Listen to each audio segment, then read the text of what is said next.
Nung una po na na-invite ako sa ganitong negosyo, sabi ko hindi ko tuloy niya, ang layo.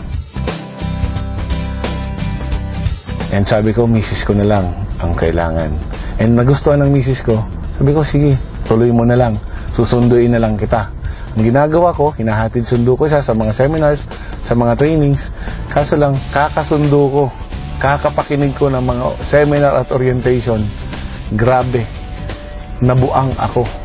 Sabi ko sa sarili ko, dito mababago yung buhay ko. Dito, magkakakotse ako. Dito, lahat ng pangarap ko makukuha. Pagsali ko po sa AIM Global, nagulat ako. Kala ko ganun kadali. Kala ko ganun kasimple. Kala ko lahat ng ibitahin ko sasali. And napakaswerte ko po. Ang dami kong kaibigang inimbita. Walang sumali. Sabi sa akin, ikaw na lang mauna. Sabi nung upline ko, karma-karma lang yan. Kasi ang tagal ko rin bago sumali. Grabe po. Sa sobra-sobra pong hirap, pagod, sakripisyo, hindi ko po alam na darating sa punto na mauubusan ka ng pamasahe. Yung lahat po palang sakripisyo na ginagawa mo, pabayaran, papalitan ng AIM Global. After 1 year ng paghihirap, pagpapagod, nabigyan po ako ng bagong-bagong Honda Civic kulay black.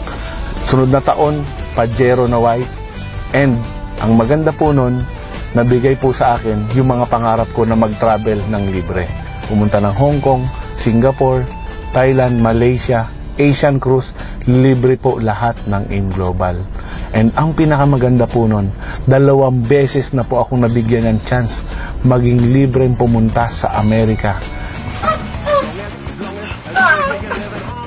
We're going to Las Vegas! To watch? To watch Manny Pacquiao! Siguro po kung hindi ko ginawang AIM Global, wala rin po ako ngayon. Engineer po ako. Yung tatrabahuhin ko ng 100 taon as engineer, sa 5 taon lang po binigay na sa akin ng AIM Global. After 5 years, hindi ko po pinangarap. Eto, mainit-init pa, H2 Hammer, na ilan lang po ang meron sa Pilipinas.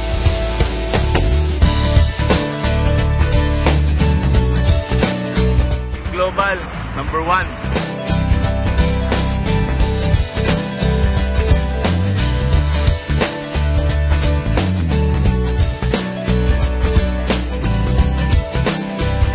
Grabe po talaga ang AIM Global.